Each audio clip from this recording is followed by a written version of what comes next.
So hello guys, good morning. तर आज मी तुम्हाला दाखवणार आहे की कॉर्पोरेट मधल्या लोकांचा वर्क फ्रॉम ऑफिसचा दिवस कसा जातो. तर रोज सकाळी 8:30 वाजता माझा स्टँडअप कॉल असतो, त्याच्यामुळे मला खूप लवकर उठून लॉग इन वगैरे करून बसावं लागतं लॅपटॉपच्या समोर. बट आज आहे फ्रायडे आणि फक्त फ्रायडे आणि ट्यूजडेला माझा स्टँडअप कॉल नसतो. सो आजही नव्हता, त्याच्यामुळे मी खूप उशिरा उठले. उशिरा म्हणजे 9-9:30 वाजता उठले आणि ब्रश वगैरे करून खाली नाश्त्याला गेले. ऍक्च्युली आज फ्रायडे म्हणजे आज तर खाली इडली सांबर असायला पाहिजे होतं, बट मी ज्यावेळेस गेले आणि बघितलं तर आज तर पुरी आणि भाजी होती. म्हटलं बापरे, आज काय विशेष, कारण पुरी भाजी असते मंडेला. मग मी त्यांना विचारलं आज का केली पुरी भाजी वगैरे, तर ते बोलले की इडलीचं बॅटर आज संपलेलं आहे, सो म्हणून पुरी भाजी केली आहे. आणि मला इथली पुरी भाजी खूप आवडते. ऍक्च्युली लोक म्हणतात ना की पीजीला खूप खराब भेटतं, बट काही काही मेनू असतात की पीजी वाले सुद्धा खूप भारी बनवतात, आणि त्यातली एक म्हणजे पुरी भाजी, मला ती खूप जास्त आवडते. आणि त्याच्यानंतर मी काल चिया सीड्स आणि गोंद कतिरा पाण्यामध्ये भिजायला ठेवला होता, आणि नंतर मी ग्रीक योगर्ट पण ऑर्डर केलं. सो ते दोन्ही मिक्स करून मी पॅक करून ठेवलं. सो म्हटलं लंचच्या टायमिंगला ते खाता येईल. ऍक्च्युली मी हे 2-3 दिवसापासून खाते, कारण मला कोणीतरी सांगितलं की जर बॉडीमध्ये उष्णतेचा प्रॉब्लेम असेल तर चिया सीड्स आणि गोंद कतिरा पाण्यामध्ये मिक्स करून ठेवून जर रोज ते खाल्लं तर ते बॉडी हीट साठी चांगलं असतं. बट मला नॉर्मली म्हणजे फक्त गोंद कतिरा आणि चिया सीड्स खायला अजिबात नाही आवडत, म्हणजे तो टेस्टलेस पण आहे ना, आणि ते खूप विचित्र लागतं खाताना. सो मी ते ग्रीक योगर्ट मध्ये मिक्स करून ठेवते. तर मला खायचं असेल मी ते फ्रीज मधून काढून थंड थंड खाऊन टाकते. त्याच्यानंतर मी एक Q&A व्हिडिओ अपलोड केलेला होता माझ्या चॅनलला. सो मी माझाच व्हिडिओ बघत होते की तो कसा दिसतोय, आणि मी थोडी डिप्रेशन मध्ये पण होते, कारण मला आज ऑफिसला जायची अजिबात इच्छा नव्हती आणि तरी पण मला जावं लागणार होतं. सो मी गेले ऑफिसला कसं तरी, आणि हा आहे माझ्या ऑफिसचा कॅम्पस. तुम्ही खूप वेळा बघितला असेल ऍक्च्युली माझ्या ब्लॉग मध्ये ऑफिसचा कॅम्पस, तरी पण मी रोज दाखवते. बट ठीक आहे, मी आले ऑफिसला सकाळी सकाळी नाश्ता वगैरे करून, आणि ही माझी नवीन चप्पल आहे गाईज. मी कालच ही चप्पल घेतलेली आहे, जस्ट 250. बट त्याने सांगताना मला 250 नाही सांगितलं, त्याने सांगताना मला 350 सांगितलं. बट गर्ल्सच्या जे बार्गेन करायच्या स्किल्स असतात ना, मी 350 वरून डायरेक्ट ती 250 ला घेऊन आले. एनिवेज, तुम्हाला माहिती आहे शुक्रवारी मला ऑफिसला जायचा अजिबात मूड नसतो. कारण सॅटर्डे संडे पण येणार असतो, आणि आज फ्रायडेला किती मस्त एन्जॉय करायचं ते वीकेंड प्लॅन्स वगैरे, मी त्याच धुंदीमध्ये असते दिवसभर. तसा विचार केला तर मला मंडेला पण मूड नसतो, कारण सॅटर्डे संडेची सुट्टी झालेली असते, आणि फ्रायडेला पण मूड नसतो, कारण सॅटर्डे संडे येणार असतो. मला मूड कधी असतो हेच मला माहित नाही. But the main thing is, मला मूड जरी नसेल तरी मी ऑफिसला जाते, काम करते, रिटर्न येते. पण मी असं काम करत असते म्हणजे मला एवढ्या जांभळ्या येतात माहितीये का, मला एक झोपच लागते मी ऑफिसला गेल्या, कारण एसी वगैरे कंटिन्यू चालू असतो. पण तरीही मला किती जरी झोप येत असेल तरी मी ट्राय करते की लंच ब्रेकच्या अगोदर माझं बऱ्यापैकी काम होईल, कारण लंचच्या नंतर तर मी काम करू शकत नाही, कारण एवढं खाल्लेलं असतं आणि मला एवढी झोप येते. सो मला डोरमेटरीमध्ये जाऊन झोपण्याशिवाय काही ऑप्शनच राहत नाही. सो लंच पर्यंत मी माझं सगळं काम आवरून घेतलं आणि मी आले कॅफेटेरियामध्ये लंच करायला. आणि आज लंच मध्ये आहे चपाती, टोमॅटोची भाजी, सॅलड आणि एक मिरची सोबत. ऍक्च्युली मिरची आपल्या इकडे नाहीत खात, बट इथे ती तळलेली मिरची खूप फेमस आहे, म्हणजे एकदम तळलेली क्रिस्पी मिरची असते ना, ते सगळे लोक खातात. मी अगोदर हे खात नव्हते आणि मला आवडतही नव्हती, बट इथे आल्यापासून मला ते थोडं आवडायला लागली. आणि त्याच्यानंतर सकाळी मी जे पॅक केलं होतं चिया सीड्स, गोंद कतिरा आणि कर्ड मिक्स करून, सो ते पण मी खाल्लं साईड बाय साईड. तरी तुम्हाला योगर्ट स्ट्रॉबेरी आणि ब्लूबेरी फ्लेवर मध्ये पण भेटतं, आणि त्याच्यासोबत जर तुम्ही चिया सीड्स मिक्स करून खाल्लं ना, खूप भारी लागतं. बट हे अनफ्लेवर्ड कर्ड होतं, तो त्याच्यामुळे टेस्ट ओके होती.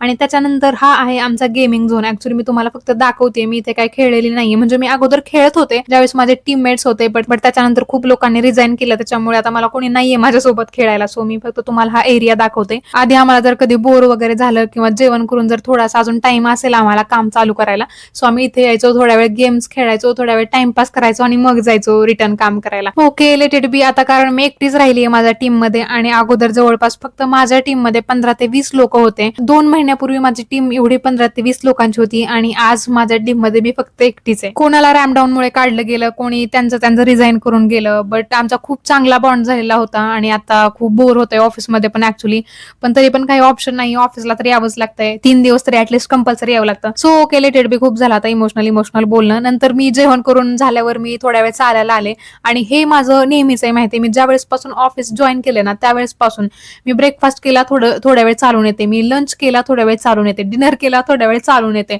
सो जरा ते खाल्लेलं पण जिरून जात. नाहीतर मी डायरेक्टली जाऊन जर मी काम करायला बसले ना, मी झोपलीच म्हणून समजायचं. आणि मी बऱ्यापैकी ठरवते की लंच करून झाल्यावर ऍटलीस्ट 4000 to 5000 स्टेप्स तरी ऍटलीस्ट कम्प्लीट झाल्या पाहिजेत. सो मी ऑफिसच्या कॅम्पसमध्ये चालत असते, आणि या कॅम्पसमध्ये फक्त आमचीच कंपनी नाहीये, बाकीच्या खूप साऱ्या कंपनी झाल्यात. आणि आता इथे मायक्रोसॉफ्ट पण आली, आणि मायक्रोसॉफ्ट कंपनी आल्यामुळे आमच्या आजूबाजूचा रेंट पण खूप जास्त वाढलेला आहे.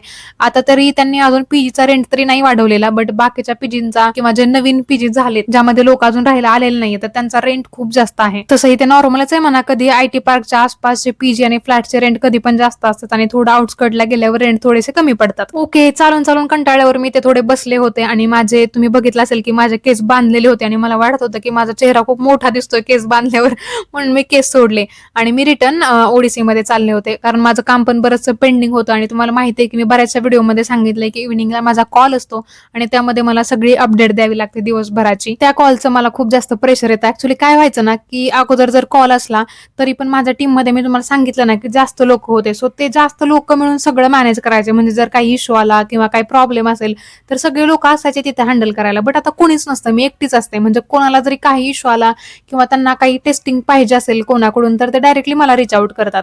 आणि मग मला कधी कधी काही गोष्टी माहित नसतात वगैरे, आणि मला आता कोणी सिनियरच नाही की म्हणजे मी कोणाला जाऊन विचारणार ना, की जर मला माहित नसेल तर मी कोणाला कॉन्टॅक्ट करू की बाबा हे मला माहित नाहीये, मी आता काय करू याच्याबद्दल. असं मग मला ते खूप प्रेशराईज झाल्यासारखं वाटतं, कारण त्या कॉलमध्ये मी असते, माझा offshore manager, on site manager, scrum master असतो, प्रोडक्ट ओनर पण असतो. मग जर प्रोडक्ट ओनर समोर कोणी जर मला काही विचारलं आणि मला माहित नसेल तर ते खूप विचित्र वाटतं ना, की बाबा हिला काहीच माहित नाही वगैरे असं. त्याच्यामुळे ते खूप जरा बर्डन आल्यासारखं होतं या कॉलचं. सो मी बऱ्यापैकी ट्राय करते की कॉल चालू व्हायच्या अगोदर जर कोणाचे काही इश्यूज वगैरे असेल तर त्यांनी मला अगोदर पिंग करा, सो मी काहीतरी त्याच्यावरती आन्सर करू शकते. तर 6:30 वाजता माझा कॉल असतो आणि 6 वाजेपर्यंत माझं बऱ्यापैकी काम सगळं आवरून झालेलं होतं. तर म्हटलं कॉल चालू व्हायच्या अगोदर एक छोटासा नॅप घेऊन आपण रिटर्न येऊया, कारण मला दिवसभरात ऍटलीस्ट 5 ते 10 मिनिटाचा तरी नॅप लागतो. म्हणजे उठल्यावर जरा थोडंसं फ्रेश वाटतं आणि आपण बाकीची कामं कंटिन्यू करू शकतो. सो मी 15 मिनिटं झोप काढली आणि मग उठले. आणि ऍक्च्युली ना मला ही डोरमेटरची कॉन्सेप्ट खूप आवडते, कारण विचार करा, जर एखादा माणूस सकाळी 10 वाजल्यापासून कंटिन्यू 8 तास त्याला काम करायचंय तर कंटिन्यू 8 तास तर तो एका जागेवर नाही बसू शकत ना, कारण जेवण झाल्यावर कधी कधी आपल्याला डुलकी लागल्यासारखं होतं किंवा काम करता करता झोप येते.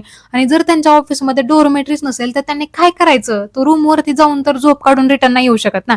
त्याच्यामुळे ऑफिसमध्ये डोरमेटरी असणं पण खूप गरजेचं आहे. लोक म्हणतात की बापरे डोरमेटरीमध्ये झोपते, कसली आयशो आरामीची जिंदगी याची, बट तसं काही नसतं. माझ्या व्लॉग्स मध्ये पण कधी कधी डोरमेटरीच्या क्लिप्स असतात, त्याच्यावरून पण लोक जज करतात. आणि मला 1-2 जणांनी पिंग पण केले की कसलं भारी तुझं, मस्त ऑफिसला जाते आणि झोपते. माणूस काय करतो ते ज्याच्या त्यालाच माहित असतं. आणि जे आयटी मध्ये काम करतायत त्यांनाच माहिती की एका जागेवर खुर्चीवर बसून बसून कमरेची काय अवस्था होऊन जाते. एनिवेज मी नॅप घेऊन उठले आणि अगोदर फ्रेश झाले आणि फ्रेश झाल्यावरच मी कॉल जॉईन करते, कारण कधी कधी ते लोक आम्हाला कॅमेरा पण चालू करायला लावतात आणि माझा एकदम असा झोपेतून उठलेला अवतार बघितल्यावर त्यांना काय वाटेल की बाबा ही पोरगी झोपेतून उठून कॉल जॉईन करते का काय. And this is my today's outfit guys. खूप लोकांनी मला या ग्रीन टॉपची लिंक मागितली, बट गाईज हा टॉप मी झुडिओ मधून घेतलेला आहे, सो माझ्याकडे लिंक नाहीये. पण तुम्ही कधी गेला तरी झुडिओ मध्ये हा अवेलेबल असतो, सो जर तुम्हाला बाय करायचा असेल तर तुम्ही झुडिओ मध्ये जाऊ शकता. आणि नंतर मी ओडिसीमध्ये निघाले होते आणि तुम्ही बघू शकता की मी स्टेप्स घेतलेत आणि बऱ्यापैकी वेळेस मी आता लिफ्ट नाही यूज करते. मी बऱ्यापैकी वेळेस ठरवून जाते की मी आज स्टेप्सच घेणार आहे, आज आपण लिफ्ट नाही यूज करायची. आणि वन गुड न्यूज गाईज की मी आज कॉल जॉईन करणारच होते, म्हणजे 6:30 कॉल असतो, बट मी 6:20 ओडिसीमध्ये पोहोचले होते. आणि नंतर मला मेसेज दिसला की आज कॉल नाहीये, कारण त्या लोकांची कोणती तरी दुसरी मीटिंग होती, सो आज कॉल नव्हता. So I was so happy. मग काय ऑफिसमध्ये थांबण्याचं काही कारणच नव्हतं, सो मी सगळं आवरून वगैरे रूमवर रिटर्न चालले होते आणि मी पुन्हा स्टेप्स घेतले, तुम्ही बघू शकता. आणि बाहेर आल्यावर मी बघितलं की बाहेर खूप मोठा पाऊस पडून गेला होता. आणि काल पण असंच झालं होतं, बाहेर आल्यावर मला समजलं की पाऊस येऊन गेला होता, कारण आतमध्ये तर काही पावसाचा आवाज येण्याचा विषयच नाहीये. आणि साईडला ग्लास आहे पण बऱ्यापैकी वेळेस ते क्लोजच राहतात, सो त्याच्यामुळे मला बाहेर काय होतंय काय नाही होतंय काहीच समजत नाही. सो मस्त पाऊस होऊन गेला होता आणि बाहेर एवढं भारी वातावरण झालं होतं माहितीये गाईज. आणि पाऊस पडल्यावर तर मला चहा प्यायची खूप तलप होते, म्हणजे एखाद्या म्हणजे म्हाताऱ्या माणसांना कशी सारखे सारखे तंबाखू खायची तलप होते, तसं मला चहा प्यायची तलप होते. चहासाठी पण माझी एक जागा ठरलेली आहे, बट तिथे गेल्यावर समजलं की तिथे चहा संपलेला आहे. सो मी बदाम मिल्क घेतलं आणि बदाम मिल्क त्यांनी काचेच्या ग्लासात दिलं होतं, तुम्ही बघू शकता. सो तो ग्लास एवढा गरम झालेला होता, सो मी त्या दुसऱ्या याच्यामध्ये टाकायचा प्रयत्न करत होते, बट मला टाकताच येत नव्हतं, ते सगळं खाली सांडून गेलं. बट तरी पण मी कसं तरी टाकलं आणि मग थोडंसं पिले आणि त्याच्यानंतर त्या ग्लास मधलं बदाम मिल्क थोडं थंड झालं होतं. मग नंतर मी ते पिऊन मग नंतर रूमवर गेले. आणि रूमवर गेल्यावर मला समजलं की त्यांनी कॉल रिशेड्यूल केलेला आहे. आणि रूमवर गेल्यावर मी तो कॉल ज्याचा मला प्रेशर असतं तो कॉल मी पुन्हा जॉईन केला. आणि मला साईड बाय साईड खूप भूक पण लागलेली होती, सो अनुषा पण म्हणत होती की तिला पण भूक लागलेली. बट 1 तास जरी झाला तरी माझा कॉल संपत नव्हता. सो तिला म्हटलं की आपण मॅगी करूया, कारण तिला पण मॅगी खायची इच्छा झाली होती आज. आणि ऑब्व्हियसली मी खाली जाईपर्यंत तर माझं जे मेसमध्ये जेवण होतं ते पण संपून गेलेलं असणार आहे. सो आम्ही मॅगी बनवायचं ठरवलं. सो अनुषाला म्हटलं माझं काम होईपर्यंत तू भाज्या चिरून घे. पण त्याच्यानंतर 5 ते 10 मिनिटातच माझं काम सगळं आवरलं होतं, माझी मीटिंग पण झाली होती. सो मी लॅपटॉप बंद करून तो आधी ठेवून दिला बाजूला माझ्या नजरेपासून थोडा दूर.